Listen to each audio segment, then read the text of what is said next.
அப்போ விநாயகரோட அதிகமாக அட்டாச் ஆகணும் அப்படின்னா சனிக்கு எது வேண்டும்.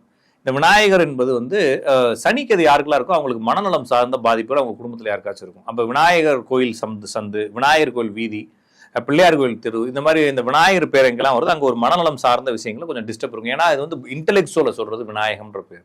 அப்போ தத்துவமும் விநாயகம்ங்கிறதும் தத்துவம் இன்டெலெக்சுவல் தான். அப்போ அதில் அந்த பேர்கள் வச்சாலே அதில் கொஞ்சம் டிஸ்டர்பன்ஸ் இருக்குன்றது புரிஞ்சுக்கலாம். இந்த சனியும் கேதுவும் அப்படின்னு சொல்றீங்களா, அந்த சனியும் கேதுவும் சேர்ந்தா என்ன மாதிரியான இம்பாக்ட் இருக்கும்? ஒரு ஜாதத்துல சனியும் கேதுவும் சேர்ந்துச்சுன்னா மனநலம் சார்ந்த அழுத்தங்கள் இருக்கும். அதனாலதான் இந்த ஆர்டிசம்னு சொல்றாங்க இல்லைங்களா, அந்த மாதிரி குடும்பத்துல யார் ஜாதத்தை பார்த்தாலும் சனி கேது சேர்ந்துருக்கும்.